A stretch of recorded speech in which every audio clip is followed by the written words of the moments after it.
Welcome to the Savvy Podcasting for Entrepreneurs podcast, a place for podcasters to learn what's actually working in the world of podcasting and how to use their podcast to generate consistent leads in their business.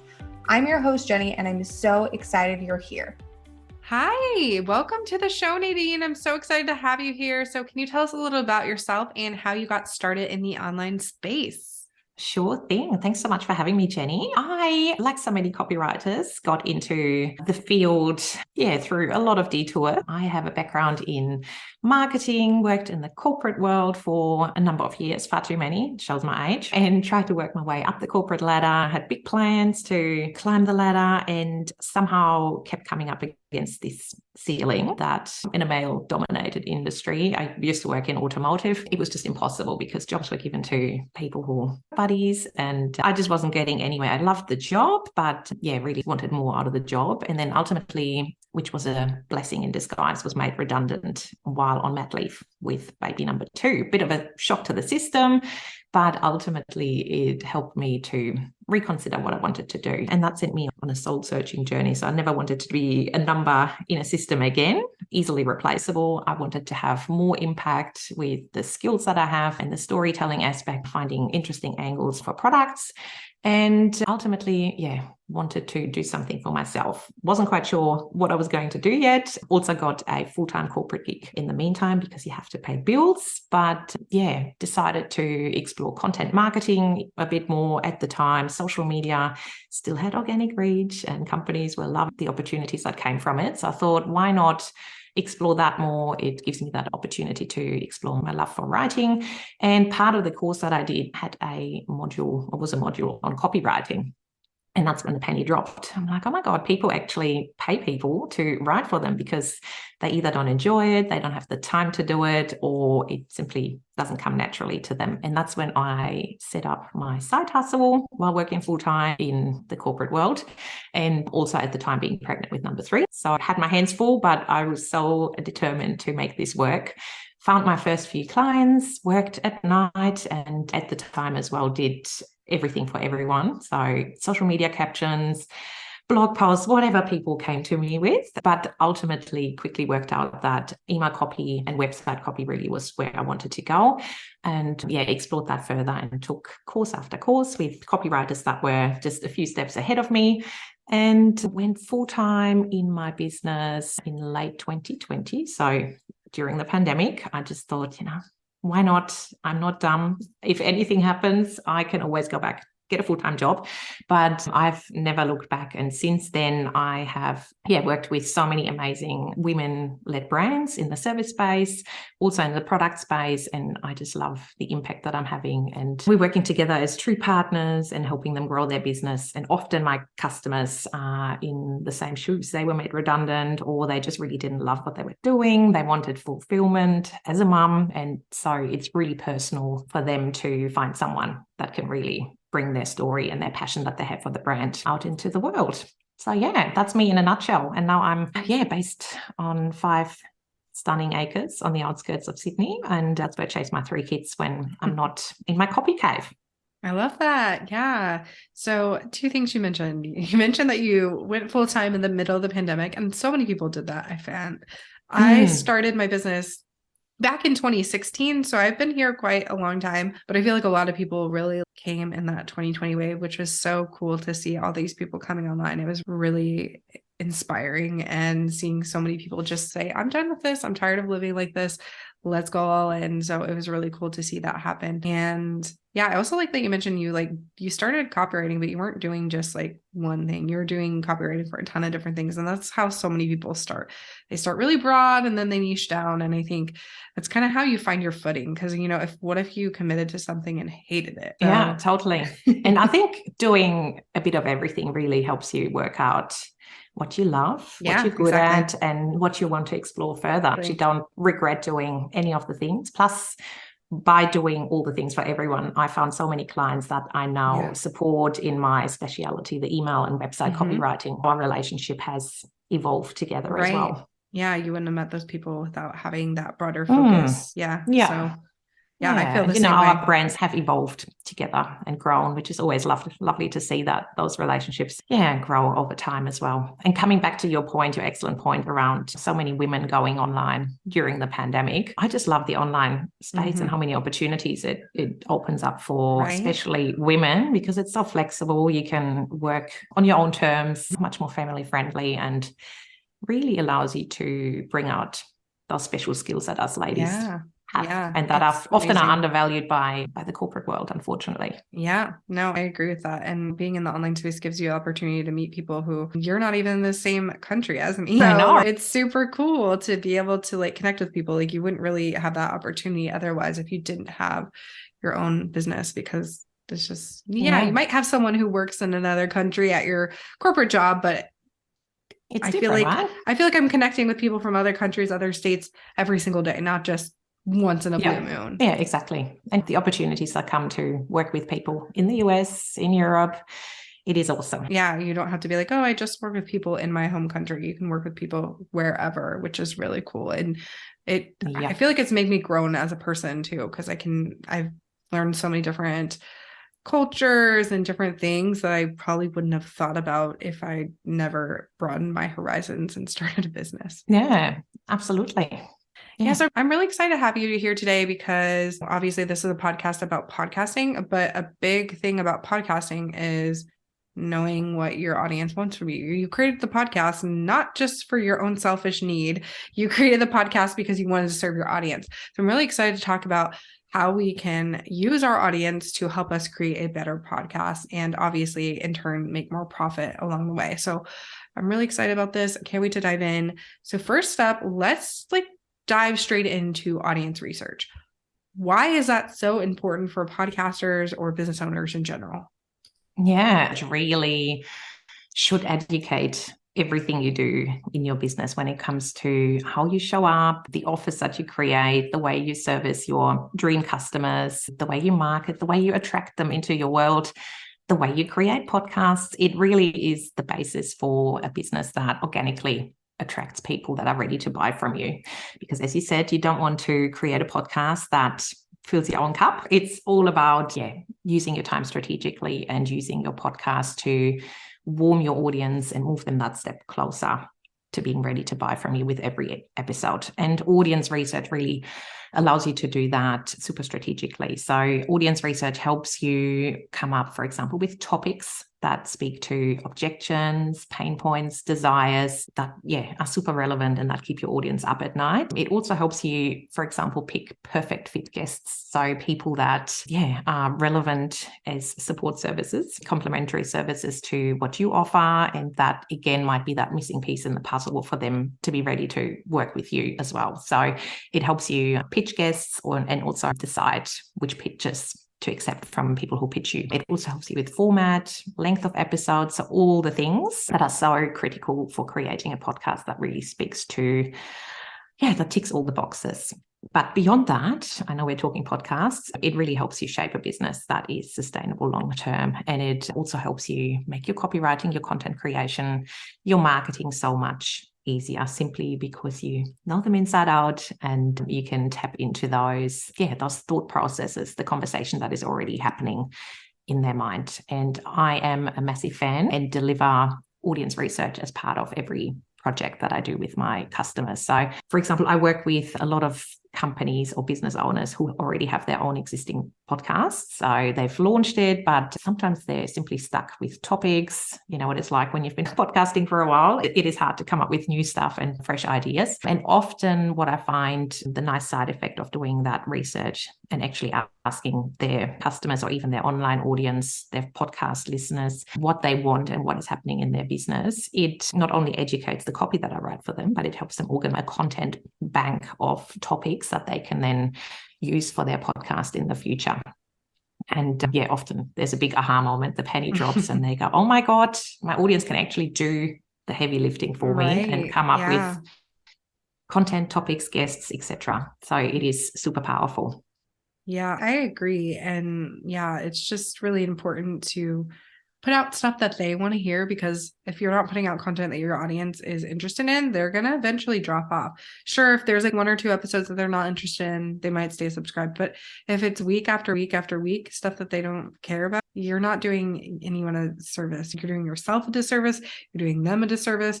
You're doing your guest a disservice. Like, you're just not, it's not worth it. So I love the talking about your audience, because like, it's so easy to get ideas from them, but people don't think about it. They think it's all based on them trying to figure out it on their own because it's their podcast. But like, crowdsourcing those ideas, that's part of the reason your audience is there. And a lot of people don't realize that that is the case. So exactly. It's copy. Same thing. People think their website is about them. Really, it's not. It's about your audience. So it's carrying on that theme in your whole business and creating with your audience in mind at every point.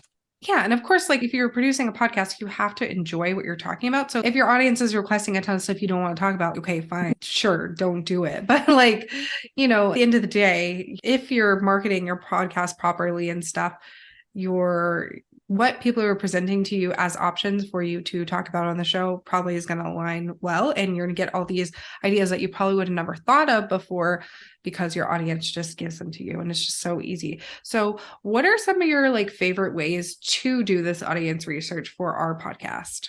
Yeah, so I'm a big fan of surveys. So if you have a podcast, likely you are already established, you have your own business, you have customers to ask, asking your own customers about what's going on in their business, their customer journey is super strategic and helps you, again, go deeper into objections that might have been going on in their mind before hiring you.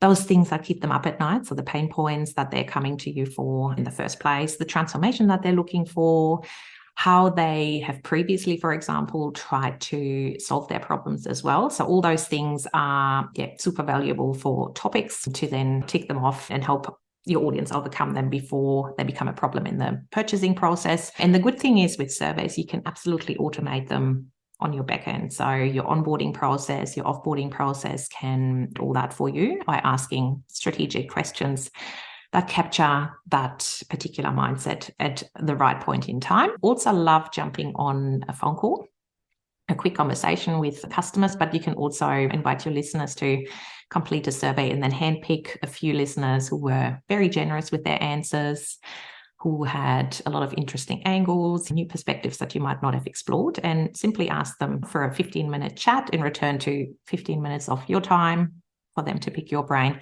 And a lot of the time, there are so many golden nuggets that come out from those conversations, not only in terms of topics, but also in relation to the language that they're using to talk about those problems. And that then allows you to incorporate that language, not only into, for example, your episode titles, your show notes, but also in your website copy in general. So really speaking to tangible problems, transformations, desires that are floating around.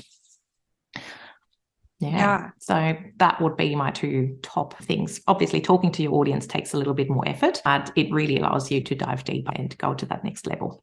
Yeah, I agree. And I always preach to get your audience involved. And like on this level, on this deeper level is really important to do. But even like on a weekly basis, like if you have 2 episodes that you already have recorded and you want their input, like which one you want them, like which one do they want you to release that week, you can literally have them vote like on Instagram stories or something, give them both topics and have them vote on the one they like, and whatever one wins, then you can air that one too. So you can even do simple things like that to get them involved. It doesn't have to be just like these big research projects, but that's a really fun way to get them engaged and excited too. But if you want to learn more about, I always recommend doing like something like a listener survey is what I call it. I have an episode, it's episode 263, and it's all about listener survey. So if you want to learn what to include in your survey, I have a really great episode about that for you guys to check out. So that's episode 263. But yeah, just asking your audience, like, doesn't need, some of your questions can be deeper, of course, but I also like to ask them, like, what podcast do they listen to? Because it's really interesting to know who are they learning from other than me, right? And I've seen some really interesting answers that I'm like, And then I can go check out those podcasts if I've never heard them before and things like that. And I've gotten so many amazing topic ideas because I ask them like, what do you want to learn more about? And then they'll tell me like exactly what they want to hear. And I'm like, well, I've never had this topic before. And I've been running the show for 3 years. Like, how did you come up with this topic when I've been trying to get ideas for 3 years? It's just crazy how your people will come up with the stuff that you would have never even imagined to have on the show. So, and I love how you're voting idea because it gives them accountability and input in your show, and they feel emotionally invested. They feel involved. Yeah, they have the power to shape the content. It's not like you're having to sit there and record a brand new episode. It's 2 episodes that you already have. You're just letting them pick if it goes tomorrow or if it goes in 5 weeks. Yeah, so clever. So I want to know, like, what is your kind of best piece of advice for getting to know our listeners on that deeper level and really helping them go from being a really engaged listener to actually like pulling the trigger and buying something from us? Because I know that can be a really hard thing for people to do. They have these really loyal listeners, but they just kind of sit on the fence. So I'm a big believer in a strategic customer journey. So again, using all the research that you have done to come up with a lead magnet that is just so irresistible that people have to sign up. And once you have them on your list, you are able to nurture them with more relevant content that helps them overcome those hurdles, those mental things that they need to tick off before booking a call with you to explore working with you.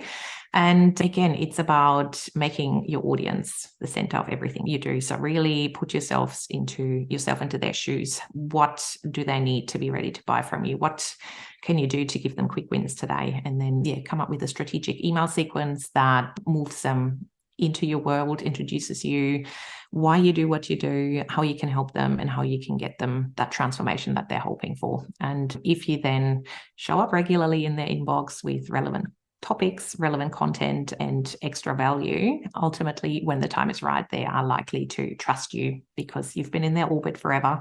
You really seem to understand them because you've done your research and you're the next logical choice to help them solve that problem.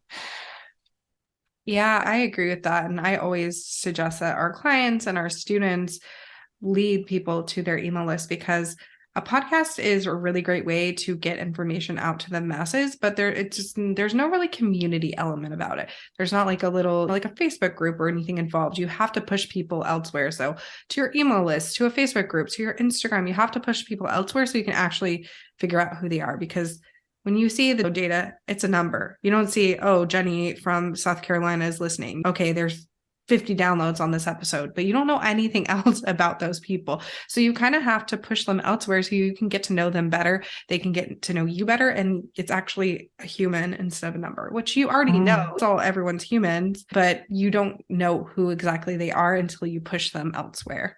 Yeah. And once you have them on your email list, you can also strategically use segmentation to work out why they're following you, why they're listening to you, what they're trying to get out of it, then dish up super relevant, hyper-specific content. Yeah, exactly. Yeah, so it's super powerful. I agree. Yeah. I think kind of the podcast is like the top of the funnel, and then you're just pushing them down until they become a buyer. And sometimes people will stay listeners for years, and they might get on your email list too, and they're getting kind of double dose of you. So they're getting your podcast episode every week plus an email every week that is not necessarily about your podcast episode. So they're getting both sides of that, and then kind of helps speed up that buyer process. Whereas if they just stayed a podcast listener, it might take them a little bit longer to actually invest because they're not hearing from you as frequently. Yeah. And it's all about consistency. As with podcasting, you need to show up regularly and show up reliably. And same with email. It's just knowing your audience needs to know that you are going to be there no matter what. Yeah. And whenever they're ready, there's that opportunity for them to work with you and get your genius on their business. I agree. I think it's really important. And a lot of people I've seen don't really think about it that way. They're just like, oh, I have this podcast and I'm putting out this content, but no one's like buying. And a lot of the time, the reason that people aren't buying is because they're not giving them the opportunity to buy. They're just putting out this free content. They're not leading them anywhere else. It's a dead end, essentially. It's like you go to the podcast, you listen every week, but they don't talk about their offers. And people tend to not think about putting their business and their podcast together. They usually treat it as 2 separate entities when it really should be funneling one into the other. Yeah. And by selling and mentioning the way people can work with you, you're really doing your audience a favor, because Right. you're not pushing them to buy from you. You're just giving them the opportunity to make that choice if it's right for them and whenever they're ready. If you don't talk about it, people don't know that you have it. So you need to talk about it. It doesn't mean you need to do an ad segment for your services every 30 seconds, but telling them that it's available is really important. And I think as women, we struggle with this a lot, is really just, we feel like we're being way too salesy, even if we only mention something like once. So we shy away from it completely. But the only person you're hurting is you and your listener, because they can't buy something they don't know exists. Exactly. And it's that confidence sometimes with women. I find even copywriting, the amount of customers that come to me with amazing stories, amazing talents and amazing achievements, and nowhere on their current website do they actually ever talk about you have to like pull it out of them to get it on there. I've seen that too. They refer to themselves as run this little business, this little side hustle. I'm like, there's nothing little about running a business. You are doing amazing. Don't diminish it. Yeah, I get it out there. But that's where often I come in to help them just go, oh yeah, actually, no, I'm doing something. Yeah. And that's where your audience can help as well. So if you ask them what made them choose you, for example, as a podcast manager, it's going to open your eyes to all your fabulous talents that you're bringing to the table, and it makes it a lot easier for you to own your genius. When someone else is saying it instead of because people can feel like they're like being braggy or something, but it's like, you're not bragging, you're just sharing what you're good at. That's okay. As women, we need to be okay with that, because no one's ever going to know what we have to offer if we're constantly afraid of talking about it. Totally. So get it out there. Share it. 100%. Yeah. And then, so the last question I like to ask everyone that comes on the show, because this is a podcast about podcasting, what is your favorite podcast or podcast? Like, what are you listening to right now? I've got a few on the go, but my absolute favorite at the moment is by my fellow copywriter, Iman Ismail, Mistakes That Made Me. And she releases a season at a time, inviting high-profile online business owners onto the show to talk about, a big stuff up that seemed detrimental, terrible at the time, but in the long term actually served their business and shaped their business in more ways than they could have imagined at the time. And Iman has just a real gentle way of talking, interviewing, and the conversations are amazing. And it can really teach you a lot about business ownership, and that mistakes really are just lessons in disguise. It doesn't have to be the thing that completely derails you. Exactly. I will make sure to link that down below. I want to go check it out myself. So so it sounds really interesting. But can you tell us where we can find you online? So your social media or your website or whatever you want to share? Yeah, sure thing. So if you want to drop over, say hi, please do so on Instagram. You can find me there at Can Do Content. You can also hop over to my website, candocontent.com.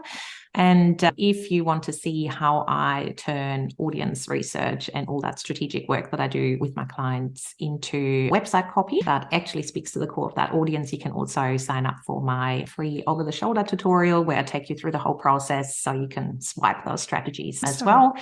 And I'm going to leave you the link to link it up in the show notes as well, Jenny. Yeah, I will link that all for you guys. I'll link her Instagram, her website, and also that for you guys. So thank you so much for being here today. I really enjoyed chatting with you.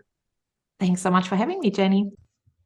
If you enjoyed this episode, make sure to subscribe to the podcast on your favorite podcast player like Apple Podcasts, Spotify, or Stitcher, and leave a review. You can find us at savvypodcastingforentrepreneurs.com and on Facebook at Savvy Podcasting for Entrepreneurs and Instagram at Savvy Podcasting. Make sure to join our free Facebook community for podcasters by going to savvypodcastingforentrepreneurs.com/community and join in on the exclusive community just for Savvy Podcasting for Entrepreneurs listeners. I'll see you there.